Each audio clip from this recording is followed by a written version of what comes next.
Devnath Pathak, Associate Dean, Faculty of Social Sciences, respected faculty members, and all my dear colleagues to this special gathering. Today we are graced by the presence of a luminary whose intellectual contributions have shaped and reshaped our understanding of society, politics, and culture. Professor Nandi is a name that needs no introduction. His pioneering work has traversed the landscapes of political psychology, post-colonial studies, and cultural critique, challenging dominant narratives and offering alternative ways of thinking about modernity, nationalism, and identity. His insights continue to inspire scholars, activists, and thinkers across disciplines, making him one of the most influential public intellectuals of our times in South Asia and beyond. Professor Nandi is a distinguished fellow at the Institute of Post-Colonial Studies, Melbourne, and a member of the Global Scientific Committee for Higher Education, UNESCO. Professor Nandi received the Fukuoka Asian Culture Prize in 2007 and was chosen as one of the 100 top public intellectuals in the world in 2008. He received the Hans Killian Award in 2019. With this, as we prepare to engage with these profound reflections on the theme of society, politics, and human development, let us take a moment to express our deep gratitude for his presence here today. We look forward to an enriching conversation that will undoubtedly leave us with new perspectives and critical questions to ponder. With this, I would now humbly request our Vice President, Professor Pankaj Jain, to welcome our distinguished speaker with the flower bouquet. Yes. I request the dignitaries to come on the dais.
Thank you so much, Professor Jain.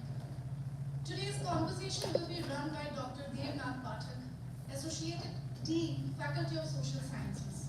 Before I hand it over to Dr. Pathak, it is important to set the tune as the title on which the conversation will flow is Society, Politics, and Human Development in South Asia. It goes without saying that the Faculty of Social Sciences at South Asian University has been promoting knowledge without borders and is dedicated to engaging in scholarly conversations on human development, society, culture, and politics.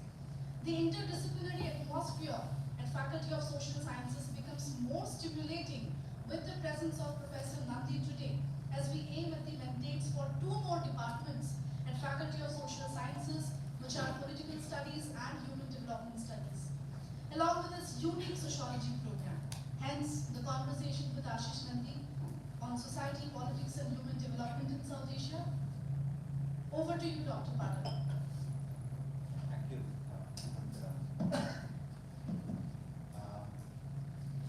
So most of the rituals are over.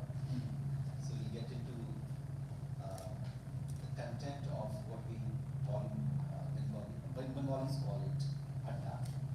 So mostly in adda mode. I'm personally interested in taking you back in time. Probably it will trigger some kind of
sure today's students in today's time, students of sociology, anthropology, as well as students doing other branches of social sciences do not face this kind of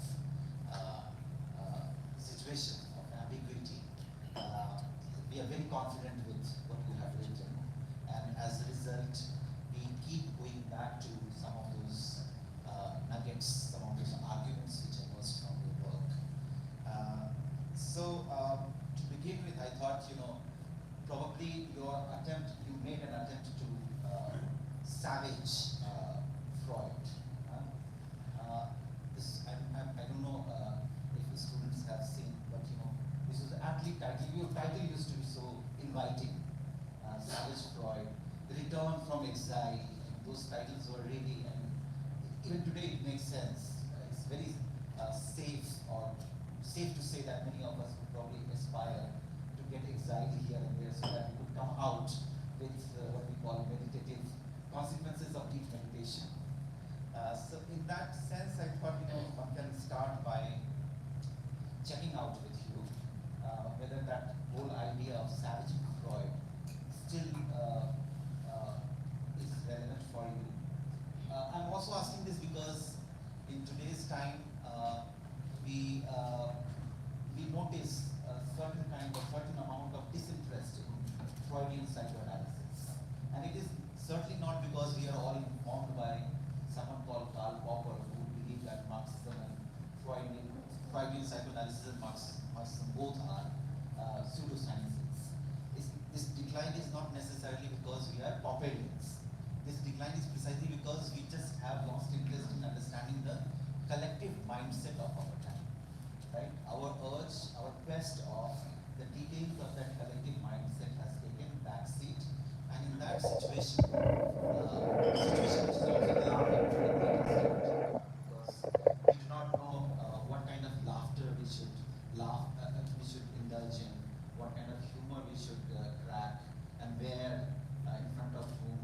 So there is this whole dynamics of very strange kind about everything, and therefore probably it's necessary for us to understand as to why Freud matters in contemporary South Asian social sciences. So that would be my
Just introduction brief note.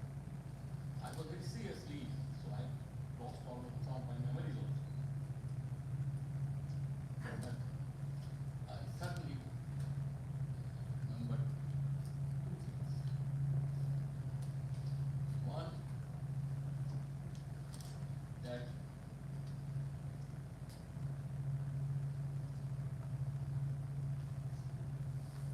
whether you like it or not, this century, 20th century, will go down in history as a particularly decisive century, where in terms of human rights, has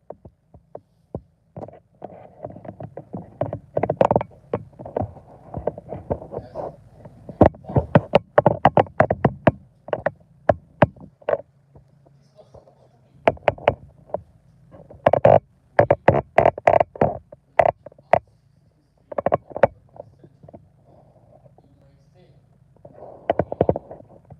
beginning of the anti-colonial consciousness in not only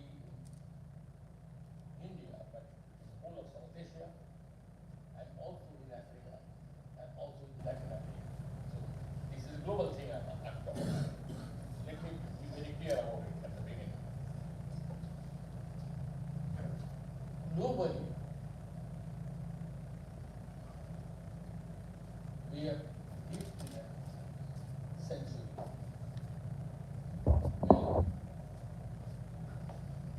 two or three things gone often without people noticing. One, a huge attempt depend on ideology. The French Revolution being a success was there in the air, and everybody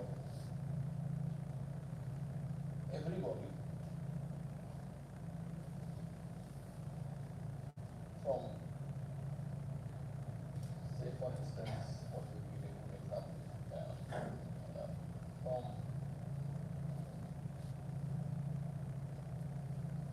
the people, from the Napoleonic War to the times with Napoleon is too early, and that 20th century and 21st century, that the ideologies gradually began voice, strident voice. And we were expected to make a choice then at maybe at beginning when you were adulthood, but I have seen that my friends and I myself were being closely attracted by ideologies.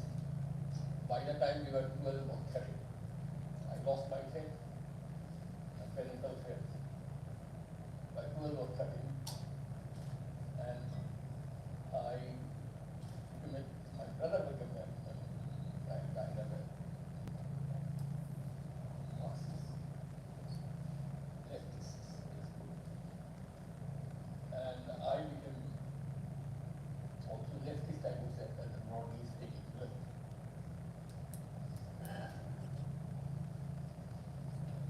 And this stayed with me for a long time. And I thought the debates on debates on how public debates on and who enlightened me. It took me years to find out that it is an incomplete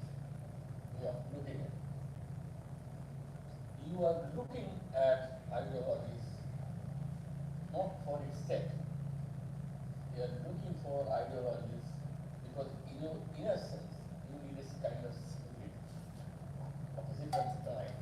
That the spirit you want a frame which you can fit your ideas and that. And that without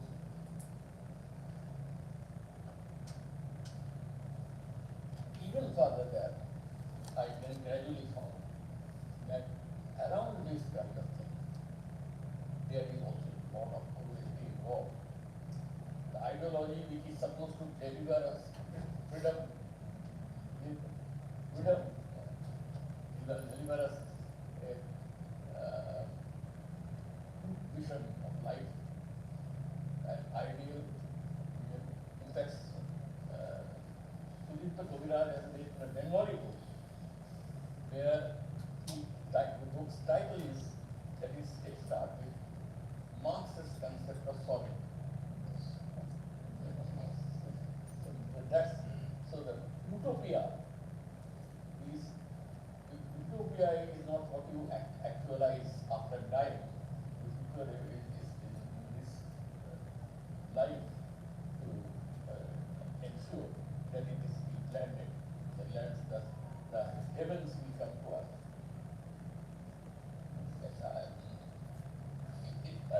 Gradually it became obvious to me and many others that this is something who must respect. We are human beings. We can force people up to a point. We can kill people up to a point for our sake of our version or ideology. But gradually, the charm of revolution, the thing that is, French Revolution is, I might say, almost post-human, or rather, a new way of looking at handling with the tyranny of the world.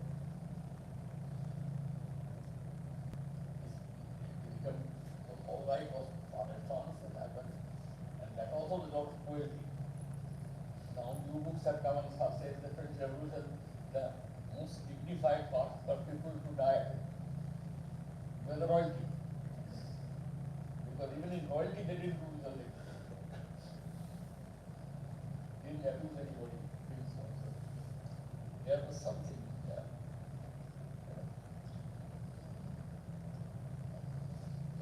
This is something, the ideology, and I don't have to tell you, if you, I'm sure all of you have noticed today that throughout South Asia, few people mention the ideologies as a big thing, particularly leftist ideologies. Now the fashion is, of course, Hindutva. This is also an ideology. It has nothing to do with Hinduism. And that is not my saying. It is our concept. Hindutva is not Hinduism. Hindutva stands for civic principle for a country's people. A nation. A nation is called that. People forget that, of course. That everybody has his own way of looking at it. Like Yogi Adityanath will not agree with my view. But no, Hindutva is very specific. I will be in front of you, the house will be, and he did so well. I believe that it must have tasted nice to that's liberty.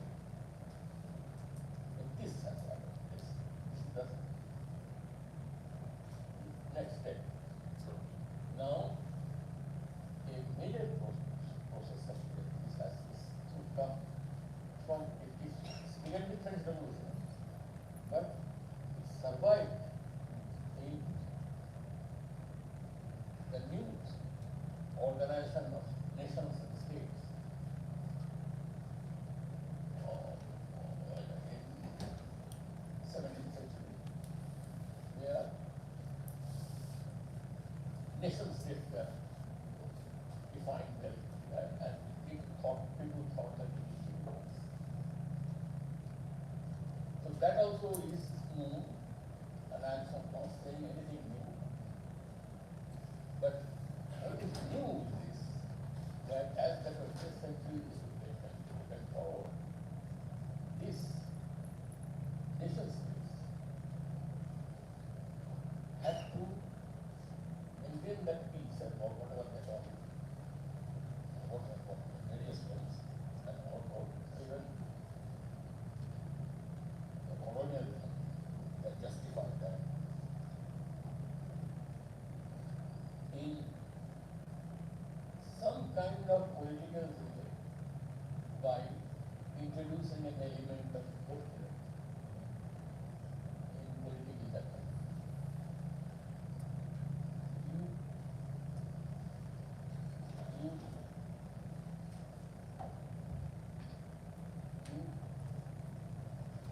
produce. Is it okay? Can you hear?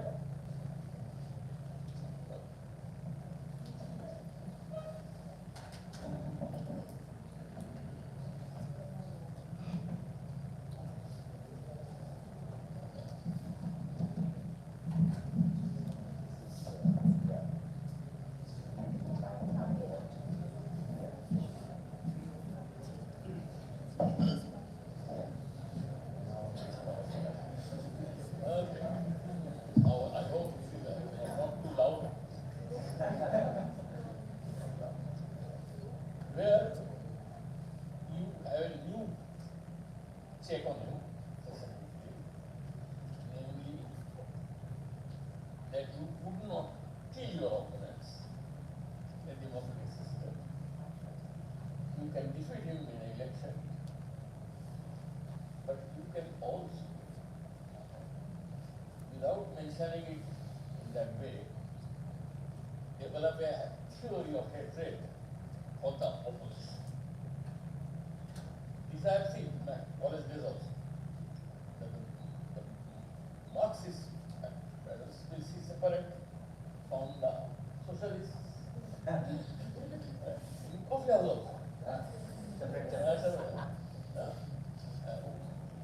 So and so. So ideology was very interesting as dividing. And also as time passed, nation states began to cultivate the style of spreading hatred.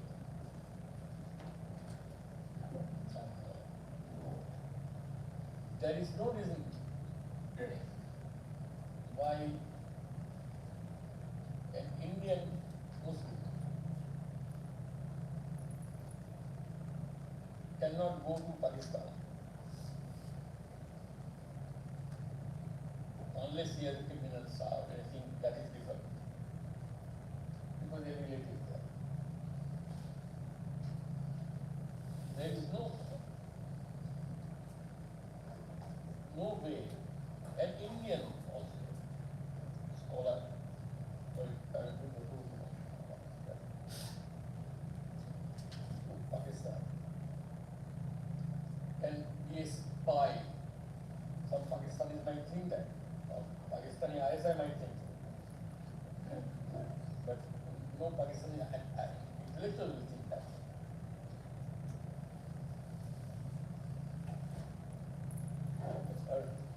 Nonetheless, you have to go and work through this, take a lot of, one lot of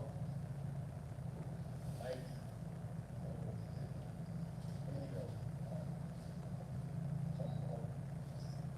or persuading some we did a study of Pakistan Ragas, just one example.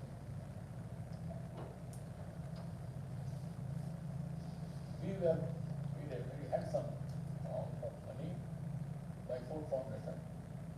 This was the time of Atal Bihari Vajpayee, who was quite a liberal man. He was not a fanatic, very popular. Everything, he was a prime minister. So he said that you cannot, we said we want to also do it in Pakistan and Bangladesh, because the riots took place on all three places, in India, Pakistan, Bangladesh. We have made enough money. So the bureaucrats objected, and Atal Bihari Vajpayee agreed with them that that should not be the case. You cannot give money because money is coming from Ford Foundation. If you don't like Ford Foundation, why you, because there is no reason why you should not give money to Pakistan. So they should give money. That's obvious spending. Now, bureaucrats are also advantage, not a pie. I don't want to take very long time in this. I'm just saying the whole story of how that has changed. Now, we tried. They said, no, you can bring them in a conference, you can bring them in a meeting, but no money goes to Pakistan or to Bangladesh. And why? What's the problem? We are not deducting any money from that. What do you think? You spend all the money. But now I could have said, and that very day, the bureaucrats very happily signed them. You get the money. But I didn't have the heart to say and sabotage the project by saying that while we will get the refugees from Pakistan, refugees from Bangladesh, and but nonetheless, I would like to know who killed them and who they are in Pakistan and Bangladesh, and what is their way of looking at it. Because we are doing a very important study, and we wanted to find these three killers also. Now the victims were Hindus in Pakistan and Bangladesh, and here is a government with Hindu majority. Prime Minister is officially a Hindutva. But you don't want to hear the cultural thing to, like who killed him, and by what for, and what kind of thing. What was the nature of the suffering? Many of them did come just like that. What was the kind of cruelty they faced? What was the kind of thing? So, also what happened with the property? And also their children. But this is something who don't understand that we feel very Hindus. Allow us to do it. Anyway, that. So this is the hatred. The idea of spreading hatred is this, that you don't touch the country, you don't touch the that hatred is a main tool now in the hands of nation states, and it is used all over the world. All over the world. And I would suspect that hatred is contagious. Because your hatred doesn't end with your hatred. Your hatred ends with the other party hating you back. It also depends, and it also aspires that you learn to hate even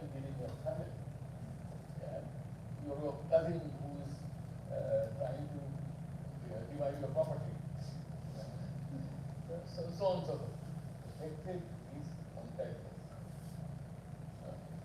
And this is a very extremely dangerous thing. I mean, this is not only in India, I have seen this in so many genocides. I have done a study of comparative genocides. This hatred is a crucial factor. It was artificially instigated. Like, for example, in the what is it called? The last thing on where the Middle East is Muslim from this Israeli Muslim Bosnian genocide. Now, Bosnian genocide, before that, nobody had heard of any difference. They didn't know that they were different from the others. Muslims were different from the others. There were so many marriages that they couldn't even sometimes say that whether it was so was Muslim or not. And that time it was so close. And when we interviewed the team which studied,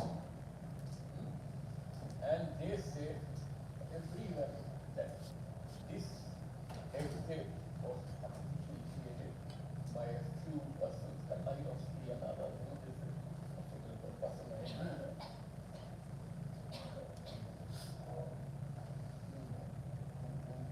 Did a hero there. And so it can move that far. And one of the reasons I feel now at the fag end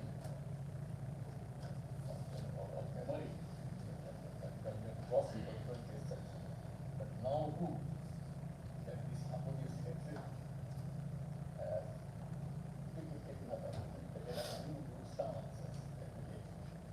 And as Israel has, you have told these fighter pilots that even targets to kill the head of the Palestinian Hamas, and also the other key figure.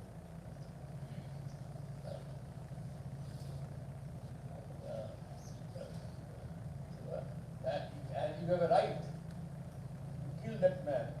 If you have to kill 20, up to 20 Palestinians. It is not like the American drone attempt or bombing attempt to kill some specific persons like they have done. It is a random thing. And this is becoming normal.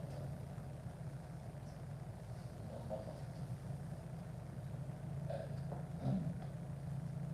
I have a feeling that this is a major.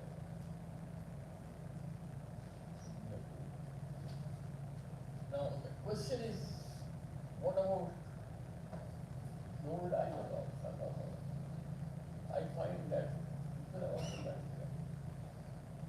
Now how to not do that? I did a very brief note on Nelson Mandela. He was at the beginning of his career, he was a rebel and violent revolution and he was joined a group on that.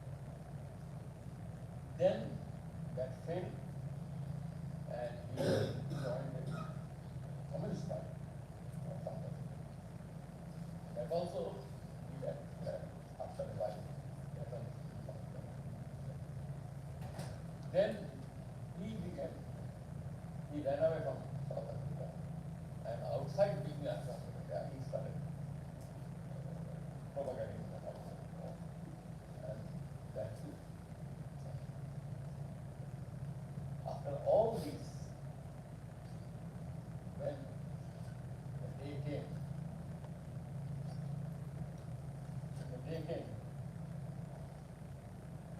he was almost by universal universal argument in the whole of South Africa, saying that he is the right person to do it. Because though he has been gone through this violent process, he doesn't like violence. Like that. Probably it was also influenced by family to some extent. And the first thing he did after becoming president of South Africa is to go to his jailer who was there, who had also tortured him. And then he also went to the appointed leaders and visited them personally. And the idea was that, and then he did not, was not at all open to any ideological attack. Gradually, he was looking for what I provisionally call conviviality.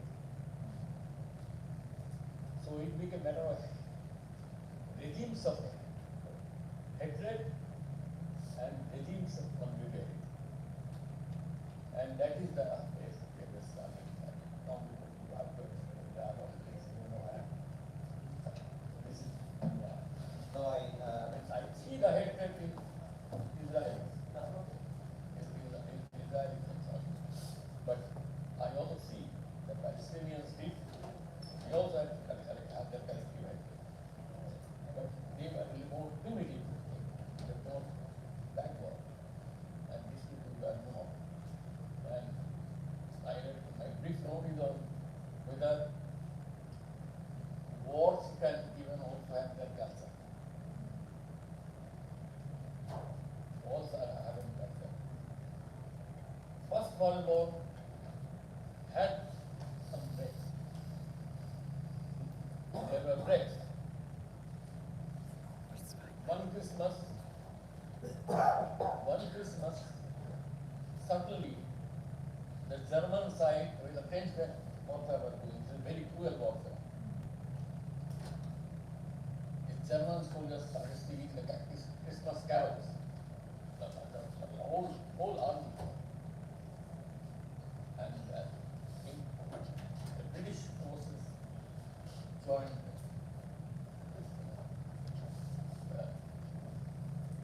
So there are human things like that.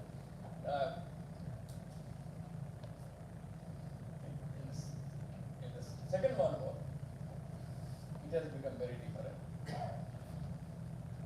Once in First World War, also gas was dried up, but was withdrawn by them. They were afraid that others will also have. So, Second World War was very different. I mean, I can give you so many examples, but I don't want to get a lecture there on that. It was a perfect example of hate culture. And there is one line I quoted from Joseph Mengele, the famous or notorious rather, doctor who chose who goes to death, immediate death, on who survives to work as a slave labor. So, as a doctor, he was perfect. And there was a case of one Jewish woman who was pregnant and was about to deliver. So, Joseph Mengele was perfectly equipped for that. He did everything that a midwife would do, a good doctor, gynecologist, or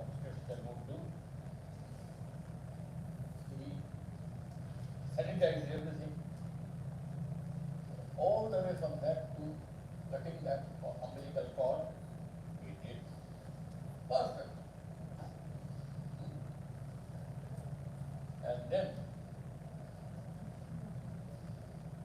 after that, within half an hour, you would know, as having them to the crematorium state.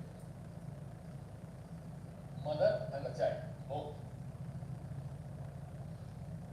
So that is what hate culture does. Second non-violent that has come on top. The best example is Hiroshima. Hiroshima. The American generals and naval admirals were against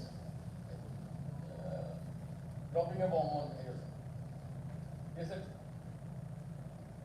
Hiroshima, there's only one or two things in storage of army. There's nothing there. It has not, nobody has bombed it. So it has no military significance. The scientists wanted to do. Later on it transpired that they wanted a perfect measure of the destructive power of nuclear bomb in Hiroshima. Because Nagasaki was a military target. So partly it was bombed. So measurement was not accurate. So here, yes, absolutely perfect how much damage that. So that accuracy of science. The science has some role in this also. So that's that. That I said, I conclude that the culture of the first World War was to some extent more primitive, almost backdated. And the culture of the Second World War was highly scientific, highly modern. And this is the best example of this kind of best example of what happened. Yeah. So on that note, let's move ahead. Yes. As it appears, there is some sort of Faustian picture in which we find history of ideology is equal to history of violence, history of hatred, right? Right. But then we also notice, and in your personal biographical journey, you have also transcended your early stage of fascination with certain kind of ideology. You realized through your exposure to various kind of materials coming in literature, emerging literature, you return to Tagore and Gandhi in a very deep way to address this anxiety about history of ideology, which becomes history of violence, history of hatred. But then there is also this, it seems from this whole narrative that there is a scope, as you said, some kind of a conviviality may emerge. As we have seen in Gandhism, certain notion of ideology, whether it can be called ideology, but it is some, some kind of value communication. It is a different thing. In a different way, he had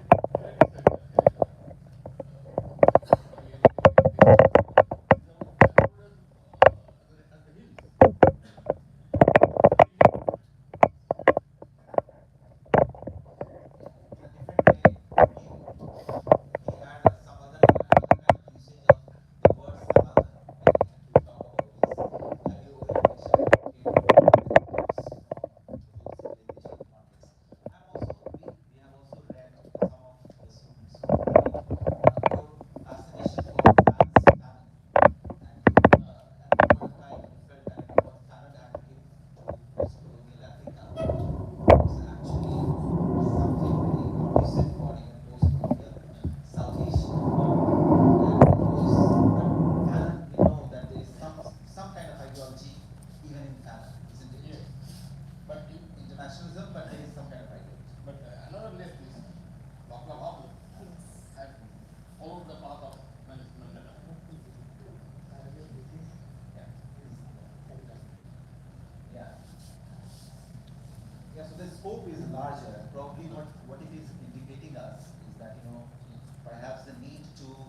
explore furthermore all sorts of strands of ideas.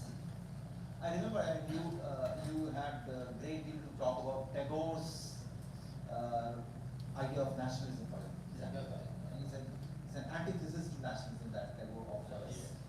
And you would you like to say, it's a good reminder. Tagore's nationalism is his critique of nationalism is a good reminder for us as to how to deal with ideology. Yes, one has to really take position on that. I mean, it is not necessary that nationalism should only be head driven by head. That the idea is very clear that it is militarized. That was the RSS thing. I told this to RSS before.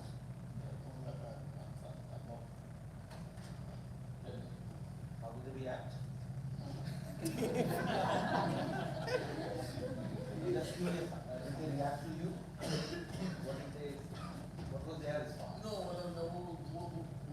कम हो गया अभी उस वक्त ऐसा था we used to laugh at it and they took it nicely. Actually, I was in Nagpur and I reported on myself. So I teased them because they had this idea of even the dress was copied from the British Army.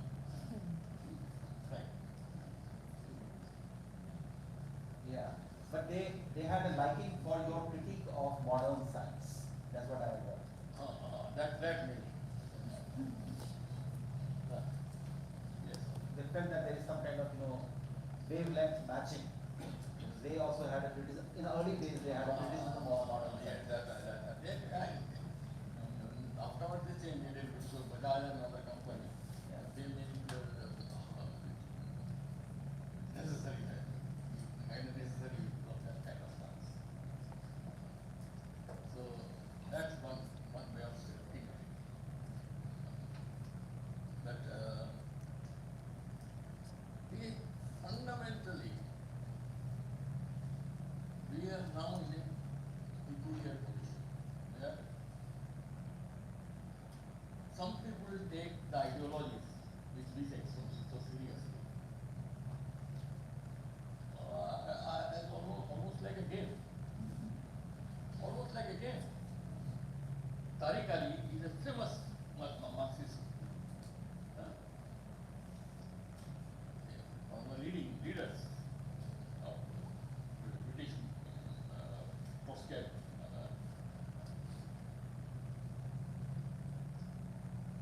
He was once invited by France, somebody in France, to give a lecture in Paris. So he was to go the next morning. While previous evening he was sitting at his home, a policeman came in London. He was surprised. What was this? The commissioner of police had sent this man to say that. Tell some message. What was the message? He said, I have been told by the commissioner that to warn you that when you are going to Paris to give this lecture, look, I have heard your lectures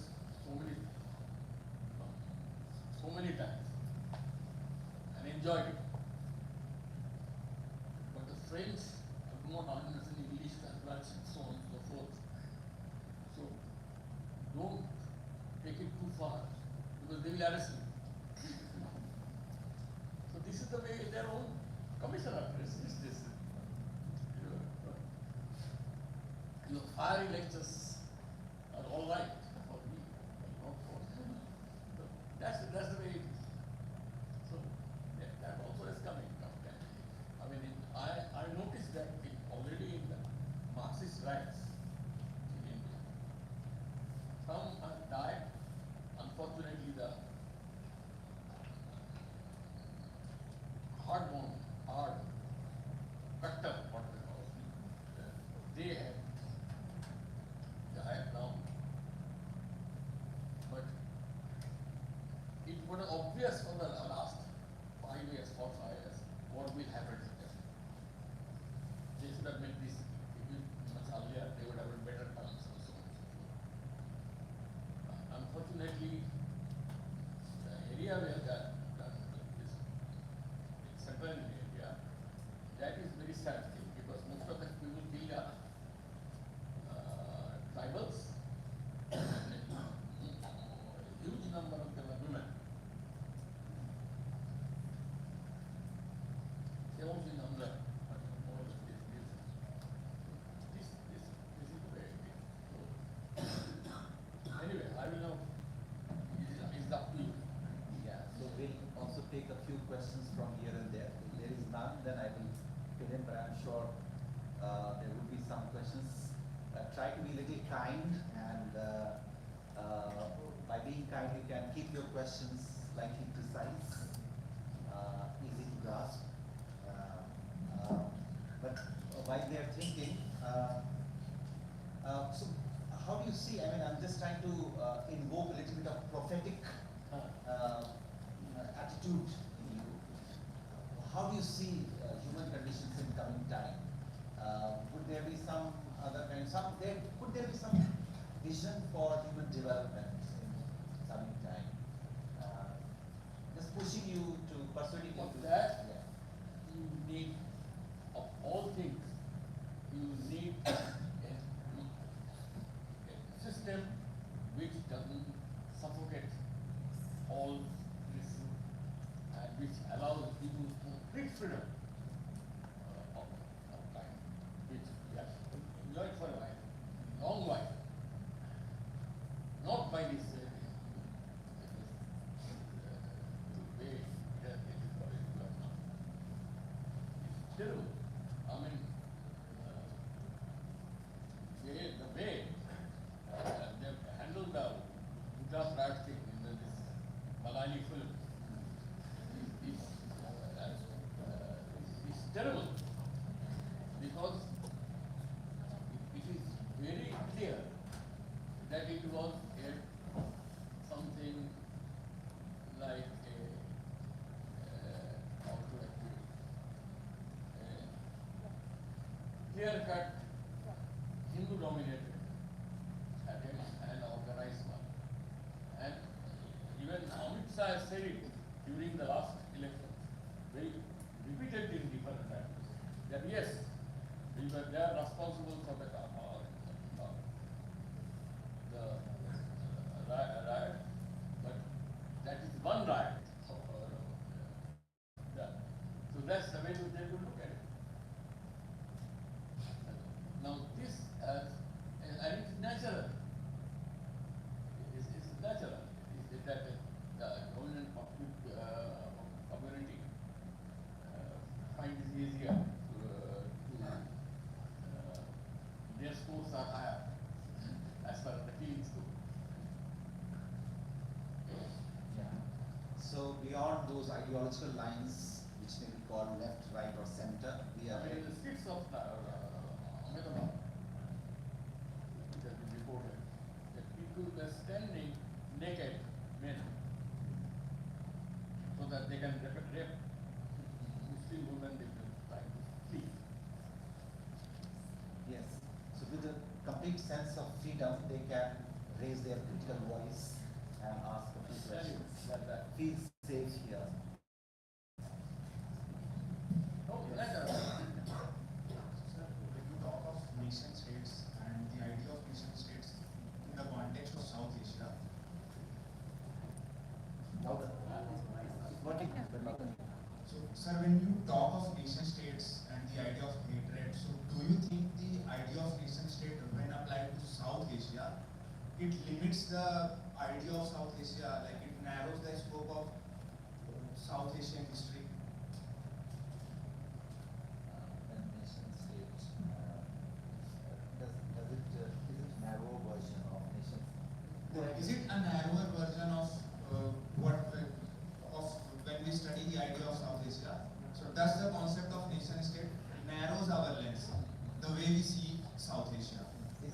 nation state an impediment to understand the broader idea of South Asia, right? Very Your, good. your essay, Very good. your essay on idea of South Asia. Idea of South Asia. My personal position is this, that South Asia is geographically configured in such a way, natural, the nature has done this. The 2 billion years of that African place between Africa place to travel to this place, through the Arabian Sea, become this is the plate, and meet and create the Himalayas over 2 billion years. It's said one.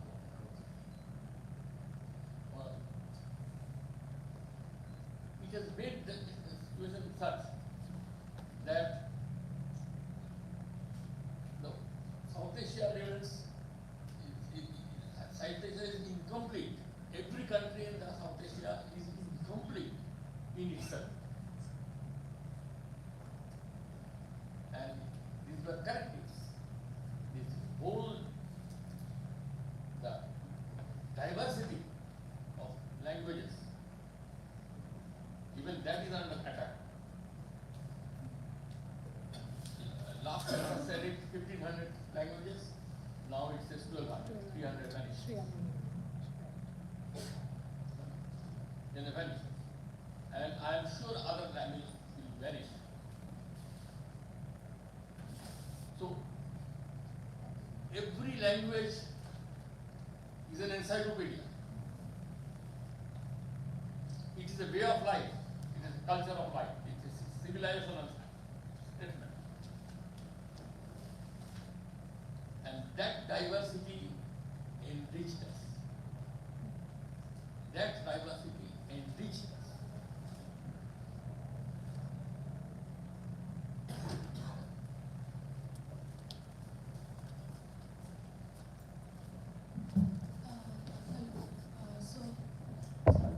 So I still hope that we will have a time when some kind of a vague confederation will come, not as a one state, but maybe more different kind of how could I put it? Kind of commonwealth. So, little bit of trust of openness. In which we would not have to use this negation of each other to prove that we are South Asian. That was your line, if you remember. That if somebody has to prove that one is Indian, one has to prove that one is not Pakistani. So that would not be the situation in the Commonwealth. Once I was listening to a interview of a Pakistani scholar. He said, that you are a part of the Muslim world. But we are not part of the Muslim world. But we are different. We are Hindu Pakistanis. What do you do with that? And then go on. This is from our station. Radio station. So I have a question. You spoke about hate and how hate. Am I audible? Yeah. So you spoke about hate, and I wanted to know that do you think hate has metamorphosed into what you term as a spectacle? In one of your works on films and protagonists, you use the spectacle framework from Lola Barth. And you said spectacle, in spectacles everything is very binary. It's either good or bad. So do you think the way we are witnessing violence in Palestine, in Gaza and everything, do you think it has more to do with the spectacle of it than the rhyme or reason of why this hate persists right now? You have to be, I can say it a little bit. So that Sorry. Yeah. Should I? No, she's asking whether hatred has become some kind of spectacle in our time. I also remember she was giving example of your writing. I also remember that you had discussed at one place plane hijacking by youths as some sort of aspirational recreational activity. Yeah, so it's in that sense. Is hatred today celebrated because it has acquired a spectacular form? Yes, but it is not even hatred in this case. It was like a fun, almost like a picnic. It was for six. Because they should do something. The hijacking. And all the and it was not my effort to give it full. All I have done is this. They've taken the first pages of newspapers, and saying what that was, and how dangerous it was, and how this will encourage other terrorists, and how now it is unlikely that people will be released, and so on and so forth. If they are released, then they will again ask for Kurdistan. So and so. Yeah? All these things are and Mr. Subramanian, this famous strategic analyst, and a good friend of mine, he said, no, his son is the justice of foreign ministry. He said that I don't know how the terrorists in the bomb, they produced two bombs to threaten them in the plane. I said, I will burst these bombs, explode these bombs. And it won't interfere. Just sit quietly. And this is that kind of thing. And in 11th and 12th pages, or 15th pages, or 16th pages of newspapers, there were small items. And I began to read them, and I was very surprised. Some of them talked about the age is of these people. The oldest was something like 35, 40, and the youngest was 12, or 14, 13, 14. Then their government, I think Kandahar or something, they are stopped, and they allowed the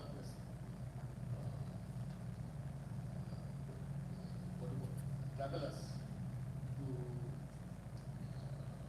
have their dinner and that also allowed. And then this youngest of the lot, 14 year or 14, he entertained them by singing Hindi film songs. No. And then the plane off to go and go to Sahara. Then that man said, the leader got down first, stood on the ground, and one by one apologized to everybody for doing this, and respectfully said that you have had to do this. Now, after this, I would have thought it would be out doing it is to have probably called them and give dinner and give them a smooth scolding. That's not all. See, they're talking about Paris and how dangerous it is to be citizen of a country and so on and so forth. And the bombs, which the great strategic analyst talked about, it transpired out to that they have made bombs out of his newspapers. So that the passengers were ready and turned into bombs. Now around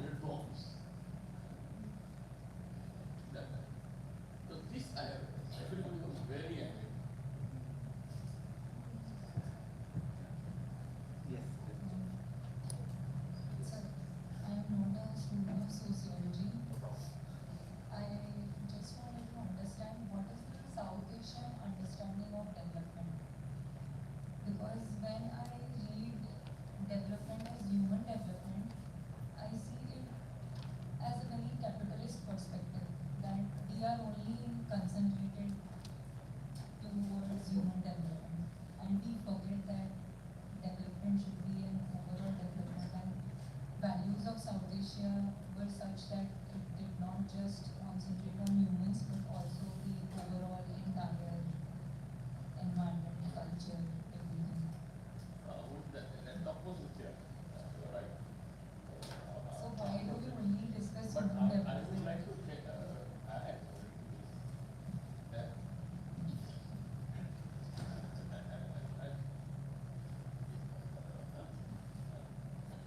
I would like to add that this whole thing is taken from the south, what they call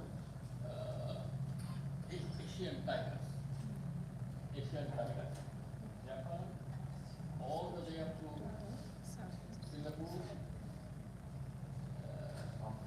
Taiwan, Malaysia, Cambodia,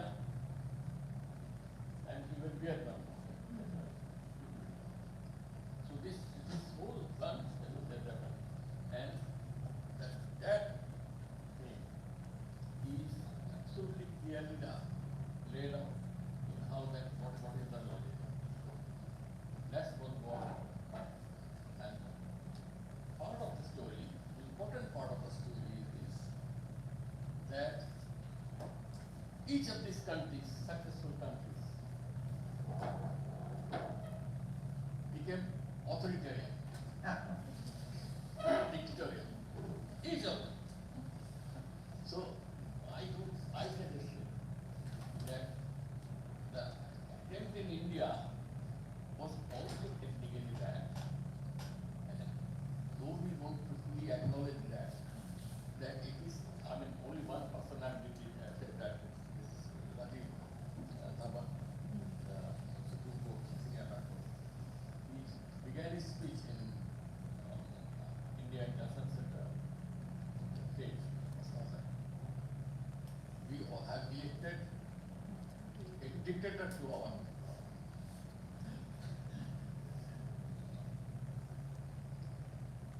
people's left. So that's the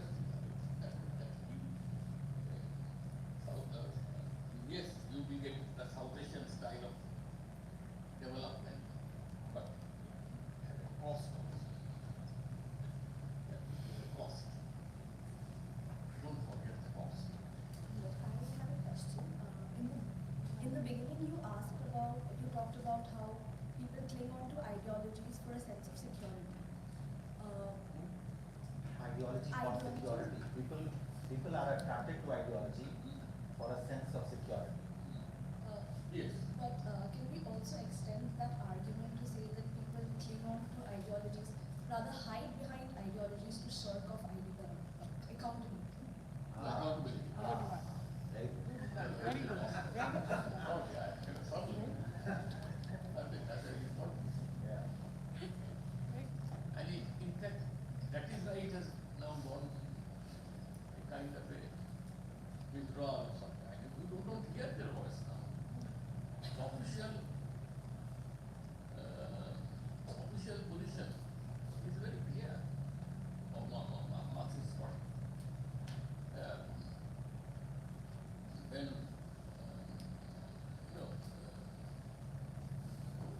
says that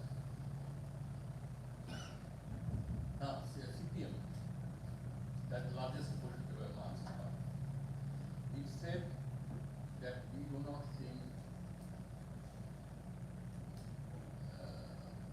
Modi is authentic. They said that publicly.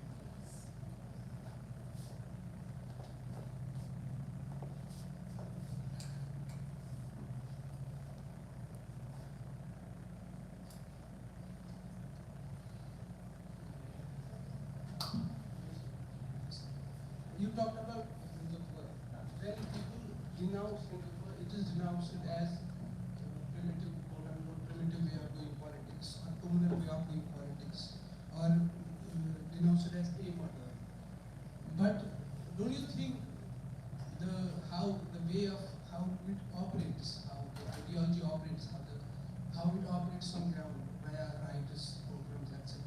Don't you think it is essentially modern and secular as opposed to what what is being said when it is being denounced. People say that Hindutva politics is not very modern, but you is asking, and I suppose you have also written about the modernity of Hindutva politics.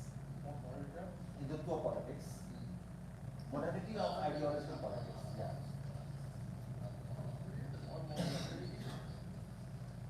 It's a very clear-cut copy of the modern right. Join the modern world. Essentially modern and secular. No doubt about that. So violence of modernity is also associated with this ideological politics of any kind. I remember your reading of Hindu Swaraj and Mahatma Gandhi's criticism of all these modern professions. So it's probably one has to check the violent trajectory of Hindutva politics also, keeping in mind the trajectory of modernity. That's good. That's the way it is done. I mean, the way we have changed some of these things. But when I was young, I wrote to their thing. Because a lot of friends of class fellows that so they would also call those who have done made some errors or become indisciplined or something from the member, and they call them, and they will come there, and they will like a, they are dressing for Just they wear this epaulette, like our British Army had. So that will be the another big possibility come from the RSS, like all the leaders and the PRI. And they would take also their belt, and taking it out themselves and put it on the. So that means you are kind of museum for a while. okay. It's All almost the like ideas of whatever it is. When you because many of them were all friends, classmates. So I put her patun gir jayega. Right there. He was even more fat, innocent that time. Nobody took it very seriously. But this is also a line. What the question is asking is also your starting point in the book Intimate Enemy. That when the British left, almost going through that Freudian psychoanalytic process, we internalized the values of the oppressor, and we have been trying to prove that we are as efficient oppressor as our predecessors. Yes. So Like, what's the point of keeping a sedition law? yeah. The very idea of the sedition law is an encouragement to sedition.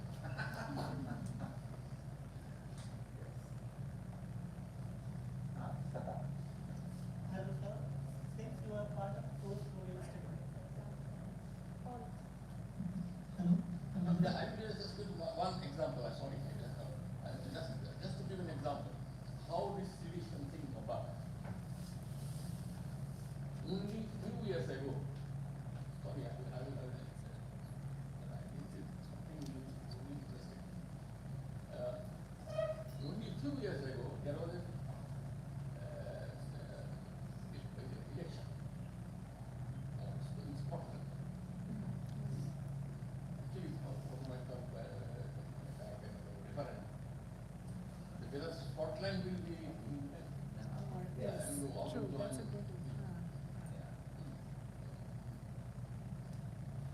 So it went on. Everybody said that somewhere. Exit. But nobody took it very seriously. And even after the majority was wanted to stay with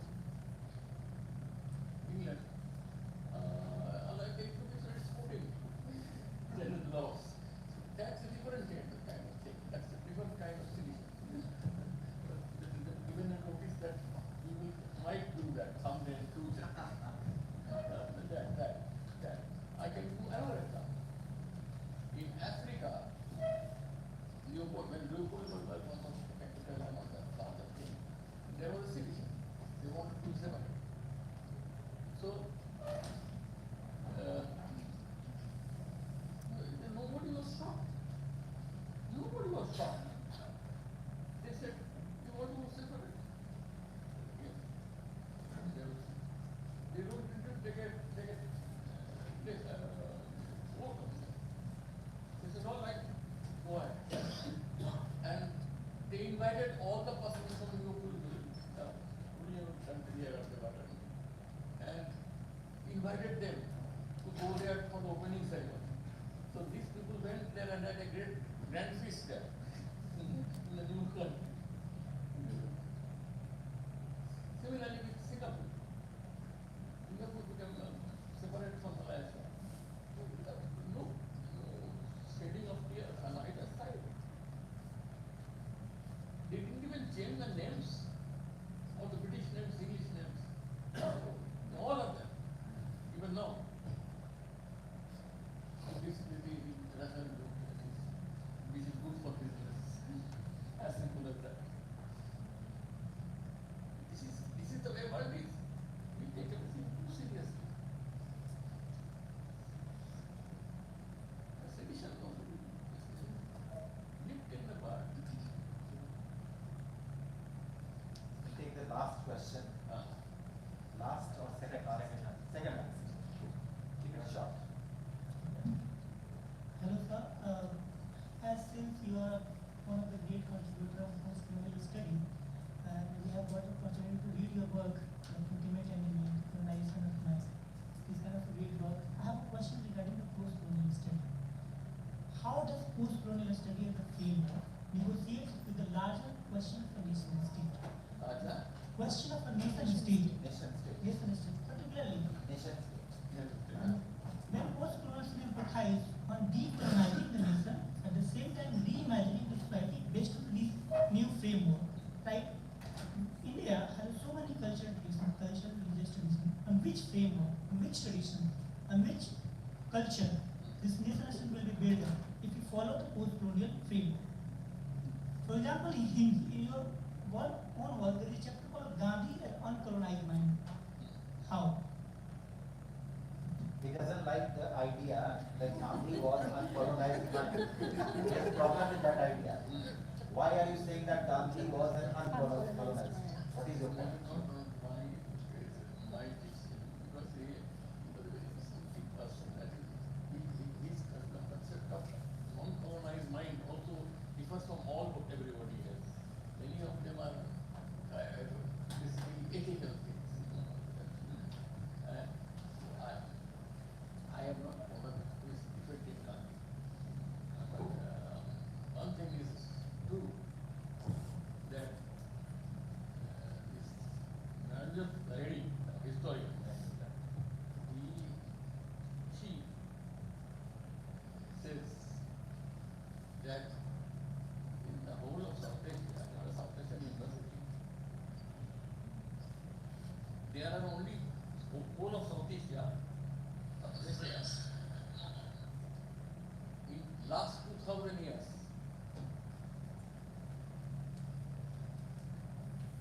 there has been only two South Asians who has made it have a universal space.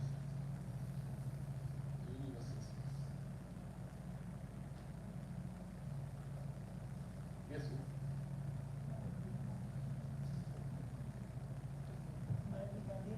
Huh? Gandhi and Gandhi and Tagore. Buddha and Gandhi. It was also the party for Buddha and Gandhi. That's called Government of India. I think I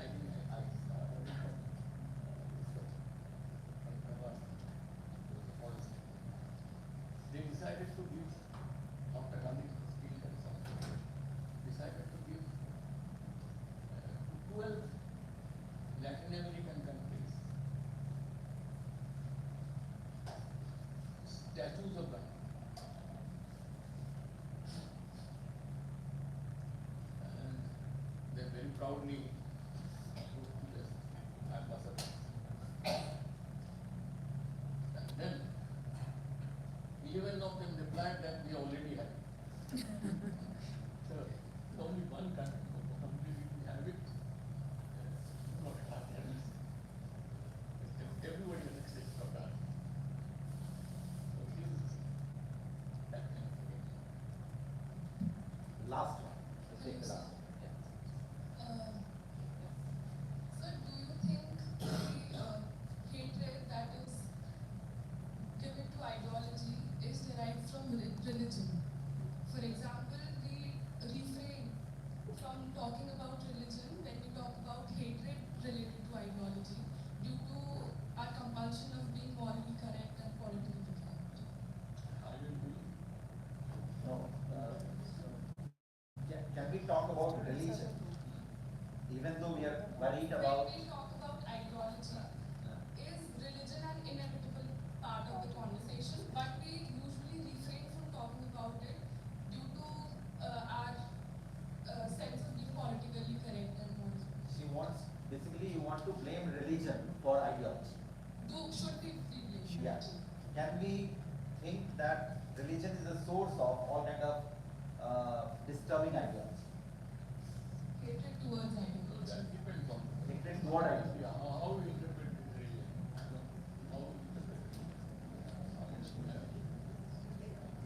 Yes, yes.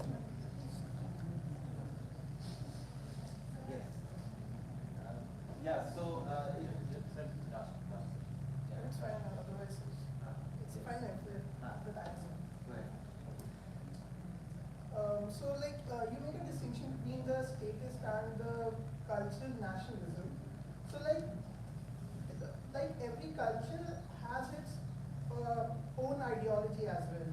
Ideology can be rooted in that it leads to some sort of violence, and culture will like even though cultural nationalism is something which is rooted in lived reality, but that can also culminate into a political ideology which can be violent. So I'm just saying that even cultural nationalism can act as more violent than what we understand as the statist nationalism, which is Yes, rooted in he's Western asking modern. that cultural nationalism, and of course that is your point as well, that cultural nationalism can be equally violent ideology. Well, it can be. And one of the things is this. Thank you for reminding me. That also is an issue.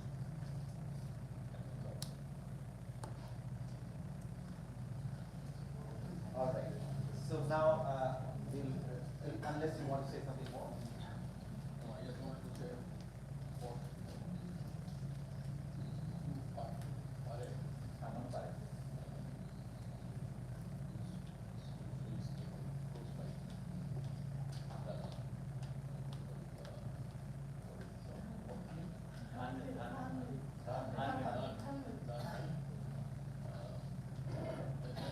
we do the inspiration conference, but the Americans for that part meeting, asked. He said, this idea came from us. I give you one example. He was in a traveling in Kashmir in a bus. We tried for a bus. And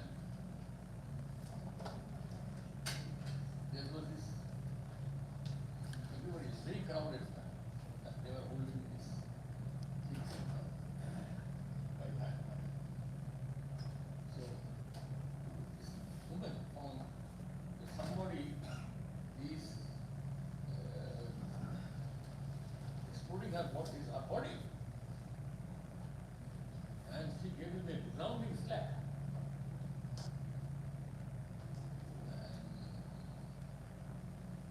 And then somebody pointed out to her that he is blind. He was just trying to find out what is that.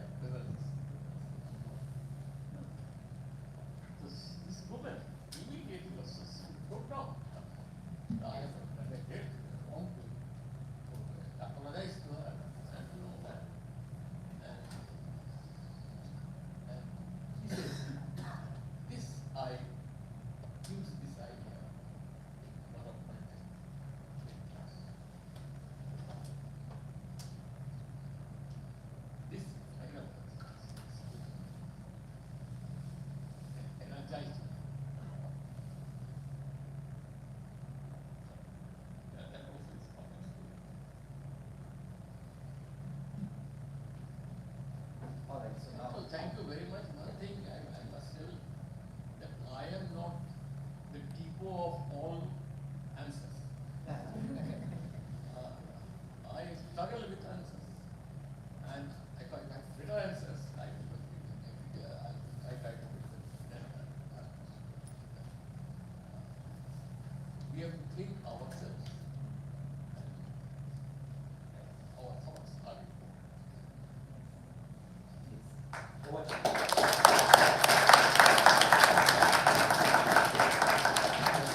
presence and sharing his profound insights from more than half a century of engagement with the ideas of violence and vitality in South Asia and the world.